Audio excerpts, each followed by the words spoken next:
Charles, comment expliquez-vous le refinancement de la dette sans création d'inflation?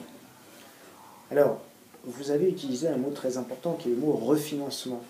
Ce qui va créer de l'inflation, c'est lorsque l'on injecte directement de la monnaie dans le système économique.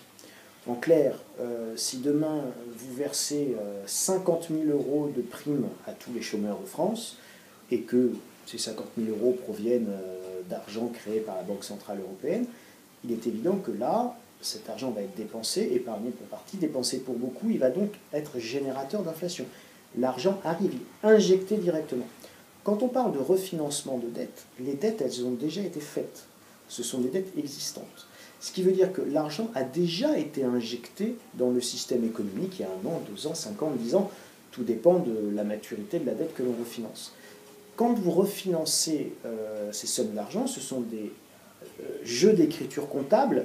Alors qu'aujourd'hui, la dette, elle est la reconnaissance de dette appartient à la banque Tartampion, puis la banque Tartampion la revend à la Banque Centrale Européenne qui en échange émet de l'argent et que cet argent est donné en échange de la dette à la banque Tartampion. Mais ce n'est pas de l'argent qui, techniquement, va aller irriguer l'économie réelle.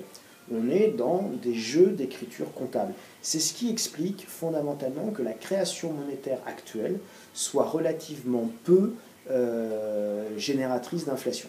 Ça ne veut pas dire que vous n'avez pas des phénomènes d'inflation par ailleurs, mais en tout cas, c'est peu lié à ces notions de refinancement. Ce qu'il faut bien comprendre également, c'est qu'on a tendance à vous dire, oui, mais quand j'imprime de la monnaie, cette monnaie va générer de l'inflation. Certes, mais encore faut-il qu'à un moment donné, elle rentre dans le système économique. Tant qu'elle ne rentre pas dans le système économique, elle ne peut par définition pas influer sur la demande et donc sur les prix. C'est ça qui explique qu'aujourd'hui, on vous a même utilisé le terme trappe à liquidité, hein, c'est-à-dire que cet argent créé dort sur les comptes des banques, ce genre de choses, mais ça ne part pas irriguer l'économie réelle. Alors donc, justement, clairement, quel est le rôle actif des grandes banques dans ce système de trappe à liquidité? L'objectif des banques centrales là-dedans, c'est assez simple, c'est assainir les comptes et les bilans des banques commerciales. Aujourd'hui, les banques commerciales détiennent un certain nombre d'obligations d'États qui sont plus ou moins en faillite. Alors, l'État grec, l'État chypriote, l'État espagnol, l'État italien, l'État français, etc. etc.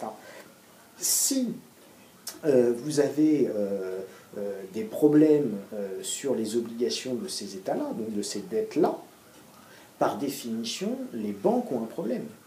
Celui qui est détenteur d'une obligation qui n'est pas remboursée, ben, il est ruiné. Il a 100 euros dans ses comptes. Si demain, il y a un haircut, coupe de cheveux, c'est un mot politiquement correct pour vous dire la ruine des épargnants ou la ruine du créancier.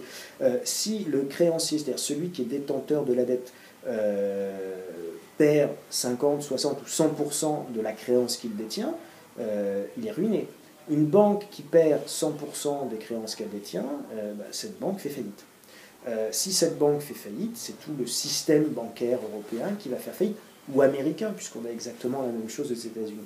Donc, que font les banques centrales? Elles assainissent au maximum le bilan des banques commerciales en refinançant ces dettes, c'est-à-dire quand on va simplement déplacer, on va se refiler le bébé, on se refile la patate chaude. Donc la patate chaude passe des banques commerciales au bilan de la banque centrale qui, en échange, crée de la monnaie pour aller remplacer ce qui a été donné, soi-disant, en collatéral. Donc on apporte une dette qui vaut techniquement 0 ou pas loin, et en échange, on reçoit de la monnaie sonnante et trébuchante qui vient renforcer le bilan des banques. Ce sont des opérations comptables, ce ne sont pas des opérations de l'économie réelle.